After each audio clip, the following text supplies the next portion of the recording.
Hello students. তো আজকের topic হচ্ছে থ্রি স্কিমা আর্কিটেকচার। তো স্কিমা আর্কিটেকচার কনসেপ্টটা অলরেডি আমাদের চ্যানেলে দেওয়া রয়েছে, প্লিজ একটু দেখে নিও। তো আজকে পড়াবো হচ্ছে যে থ্রি স্কিমা আর্কিটেকচার এবং তার ডায়াগ্রাম সহ সবটাই বুঝবো। ওকে, তো থ্রি স্কিমা আর্কিটেকচারটা বেসিক্যালি আমাদের তিনটে লেয়ারে ডিভাইডেড করা রয়েছে।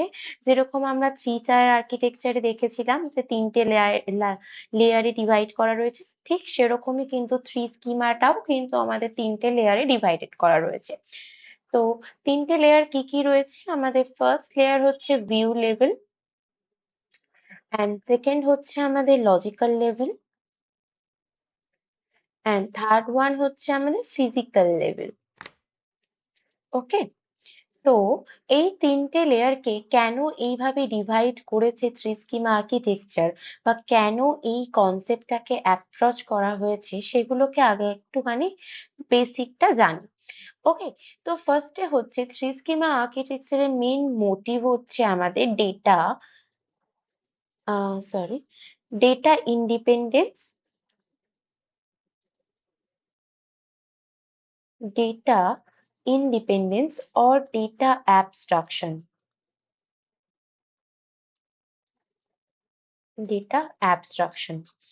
এবার ডেটা ইন্ডিপেন্ডেন্স ব্যাপারটা কি, আর ডেটা অ্যাবস্ট্রাকশন ব্যাপারটা হচ্ছে, ডেটা অ্যাবস্ট্রাকশন বা অ্যাবস্ট্রাকশন যে টার্মসটা, এটা আমরা কম বেশি সবাই উপসের কনসেপ্টে শুনেছি। মানেটা কি হচ্ছে, যে ইউজার্সকে আমরা শুধু সেটুকুই মানে ইনফরমেশন আর কি দেব, যেটুকু তার হচ্ছে দরকার বা অধিকার রয়েছে। তো যেমন ধরো একটা আমি এক্সাম্পল বলছি, যে আমরা এখন যে মোবাইল ইউজ করছি, তো মোবাইলের পিছনে যে ব্যাকএন্ডে যে কাজগুলো হচ্ছে, হোয়াটসঅ্যাপ, ফেসবুক, এর পিছনে যে কাজগুলো চলছে, কোডিং চলছে, যাই চলছে না কেন, ব্যাক অফ দা কাজগুলো, সেগুলো কিন্তু ইউজার্স কিছুই দেখতে পাচ্ছে না। যে হোয়াটসঅ্যাপটাকে কিভাবে ক্রিয়েট করা হয়েছে, কোন ল্যাঙ্গুয়েজ দিয়ে ডেভেলপ করা রয়েছে, বা ফেসবুকটাকে কিভাবে ডেভেলপ করা রয়েছে, সেগুলোর কিন্তু পিছনের কোনো কাজই আমরা দেখছি না, বা ইউজার্স দেখছে না। তারা কিন্তু শুধু ফেসবুক, হোয়াটসঅ্যাপ ইউজ করছে। ফেসবুকে যে লাইক করছে, কমেন্টস করছে, শেয়ার করছে, সেগুলো কিভাবে হচ্ছে, সেগুলো কিন্তু ইউজার্স কিছুই জানে না, কারণ তার সেটা অধিকার নেই সেটা জানবার, কারণ ওটা হাইড করে রাখা হয়েছে। তো ডেটা অ্যাবস্ট্রাকশন আর ডেটা ইন্ডিপেন্ডেন্সটা কিন্তু সেই রকমই কাজ করছে, বা থ্রি স্কিমা আর্কিটেকচার কিন্তু এটাকেই মেনটেন করে রাখা হয়েছে, যে যাতে ইউজার্স কিছু দেখতে না পায়। এবার কি হচ্ছে বেসিক্যালি কাজটা এখানে, কি যে সরি, ওকে, আচ্ছা, কেন করছে এই ডেটা অ্যাবস্ট্রাকশনসটা, যে থ্রি স্কিমা আর্কিটেকচারে মানে নেওয়া হয়েছে, কেন করছে? ফার্স্ট অফ অল আমাদের এখানে ইমপ্রুভ হচ্ছে ডেটা ইন্ডিপেন্ডেন্স।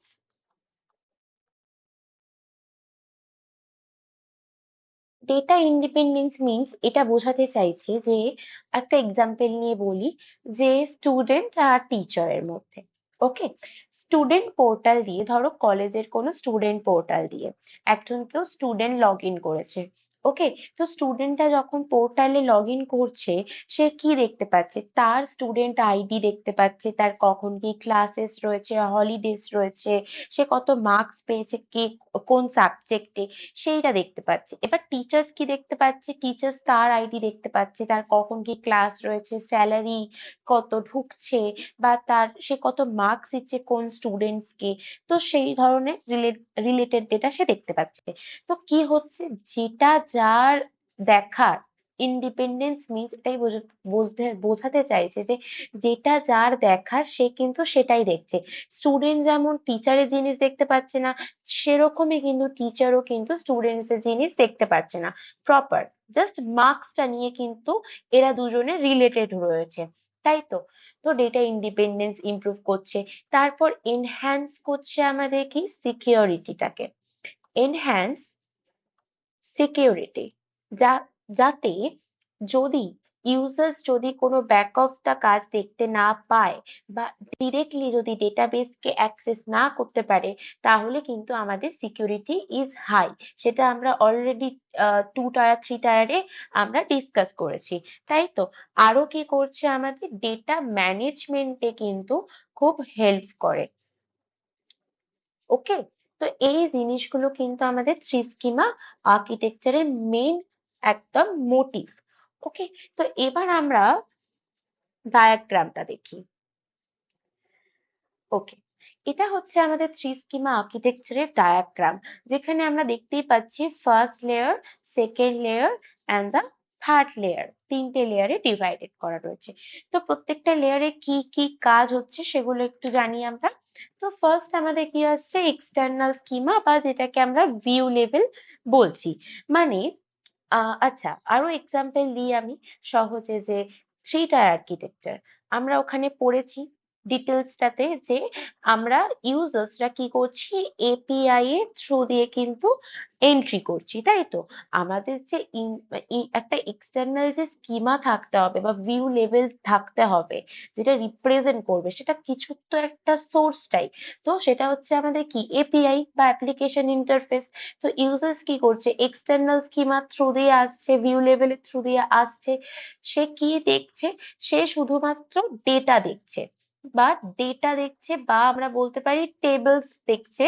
তার মধ্যে যা যা এন্টিটিস রয়েছে, তার এন্টিটিস গুলোর সাথে তার অ্যাট্রিবিউটস এর কি কি রিলেশনস রয়েছে, সেগুলো সে দেখছে, হলো ভিউ করছে অ্যাকচুয়ালি। তারপর কি করা হচ্ছে, যে কনসেপচুয়াল স্কিমা বা লজিক্যাল স্কিমা। এখানে কি হচ্ছে, আমাদের টেবিল ফরম্যাটে, টেবিল ফরম্যাটে কিন্তু ইউজার্সকে ডেটাটাকে রিপ্রেজেন্ট করা হচ্ছে। আচ্ছা, আমি যদি একটা জাস্ট এক্সাম্পল বলি, ই কমার্স সাইট। ওকে, একটা ই কমার্স সাইট হচ্ছে আমি অ্যামাজন। অ্যামাজন, তো আমরা যখন ইউজার্সরা অ্যামাজনে যাই, অ্যামাজন সাইটটার মধ্যে যাই, তখন কি করি, আমরা একটা ইন্টারফেস দেখতে পাই, তাই তো? অ্যামাজন ইন্টারফেস দেখতে পাচ্ছি। এবার সেখানে অনেক ক্যাটাগরিজ রয়েছে, ক্যাটাগরিজ এর মধ্যে আমরা সেগুলোকে কি করছি, অ্যাড টু কার্ট করছি, কারণ সেগুলো আমরা কিনবো, ইউজার সেগুলোকে বাই করবে, তাই তো? তো অ্যামাজনে গিয়ে যখন আমি অ্যাড টু কার্ট করলাম, তারপর কি হচ্ছে, আমি বাই করছি যখন, একটা রিসিট তৈরি হচ্ছে, যে আমি একটা কোয়ান্টিটির এত টাকা দামের কিনছি, অর্ডার প্লেস করছি, আমার অর্ডারটা ডেলিভারি করবে উইদিন 2 ডেজ। যা যা একটা order ID, order time, order place, address, সমস্ত কিছু কিন্তু একটা আমার ক্রিয়েট হচ্ছে, তাই তো? এবং যেটা ক্রিয়েট হচ্ছে ওয়ান কাইন্ড অফ একটা টেবিল ফরম্যাটে ক্রিয়েট হচ্ছে, এবং যেটাকে আমরা দেখছি কিভাবে, লজিক্যাল ভিউ করছি। মিন্স কি, লজিক্যাল ভিউ মিন্স কি, যেটা ভার্চুয়ালি ক্রিয়েটেড হচ্ছে, যেখানে ফিজিক্যালি কোনোভাবে আমরা অ্যাক্সেস করতে পারবো না। আমরা কি কখনো অ্যাড টু কার্টের যে রিসিটটা তৈরি হচ্ছে, বাই করার যে রিসিটটা তৈরি করছে অ্যামাজন, ঠিক আছে, সেটাকে কি আমরা ভার্চুয়ালি কোনো চেঞ্জেস করতে পারি? পারি না তো। সো লজিক্যালি আমি ভিউ করছি।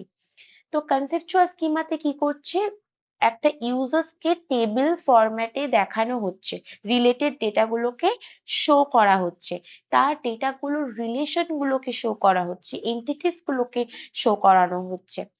ওকে, অ্যান্ড দ্য লাস্ট কি হচ্ছে, আমার ফিজিক্যাল স্কিমা, যেখানে ফিজিক্যালি ভাবে কোনো সেকেন্ডারি স্টোরেজে, কি হচ্ছে, সেকেন্ডারি স্টোরেজে আমাদের ডেটাগুলো স্টোর করে রাখা হচ্ছে, ঠিক আছে?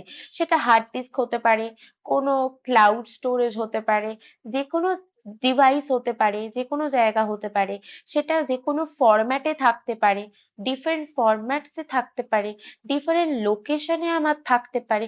কোথায় অ্যাকচুয়ালি ডেটাটা রয়েছে, এই যে হোয়াটসঅ্যাপের ডেটাটা, সেটা আমার হয়তো কিছুটা পোর্শন কলকাতায় রয়েছে, কিছুটা পোর্শন দিল্লিতে রয়েছে, কিছুটা পোর্শন আমেরিকাতে রয়েছে, লেটস সাপোজ। কিন্তু ইউজার্স কি দেখছে, ইউজার্স তো এই তিনটে ডেটাকে একসাথেই দেখছে, তাই তো? আমরা তো পুরো গোটা ডেটাটাকেই দেখতে পাচ্ছি, কিন্তু অ্যাকচুয়ালি যে ব্যাক অফ টাতে এই ডেটাটারই কিছু কিছু পোর্শনস যে আলাদা আলাদা জায়গায় রয়েছে, ঠিক আছে, কি ফরম্যাটে রয়েছে, সেটা কি আমরা দেখতে পাচ্ছি? দেখতে কিন্তু পাচ্ছি না। ওকে, তো এইভাবে কি করেছে, থ্রি স্কিমা আর্কিটেকচারটাকে বানানো হয়েছে যাতে শুধুমাত্র ইউজার্স এক্সটার্নাল স্কিমা থ্রু দিয়ে বা ভিউ লেভেলের থ্রু দিয়ে তাদের ডেটাগুলোকে দেখতে পায়, বাদ বাকি কনসেপ্টস গুলো যাতে সে অ্যাক্সেস না করতে পারে। আর ডেটাবেস ডেস্কে কি হচ্ছে, আমাদের ডিবিএ বা ডেটাবেস ডিজাইনাররা কি করছে, আমাদের হ্যান্ডেল করছে, সেখানে ডেটা গুলোকে রাখছে, এসকিউএল কোয়ারিজ এর থ্রু দিয়ে মেনটেন করছে, আপডেট করছে, যা যা করার ডিলিট করছে, সেটা কিন্তু তারা অ্যাক্সেস করছে। তাহলে এই ছিল থ্রি স্কিমা আর্কিটেকচার, এবং আমরা এখানে থ্রু দিয়ে বুঝতেই পাচ্ছি যে ইউজার্স কিন্তু ডিরেক্টলি ডেটাবেসের থ্রু ডেটাবেসে আসতে পারছে না, এবং ইউজার্সকে কিন্তু এই ফিজিক্যাল স্কিমা ডেটাবেসের সমস্ত কিছু কিন্তু ডেটা অ্যাবস্ট্রাকশনস করা রয়েছে। তো এই জন্যই আমাদের থ্রি স্কিমা আর্কিটেকচারটা অ্যাপ্রোচটাকে নেওয়া হয়েছে। ওকে, থ্যাংক ইউ।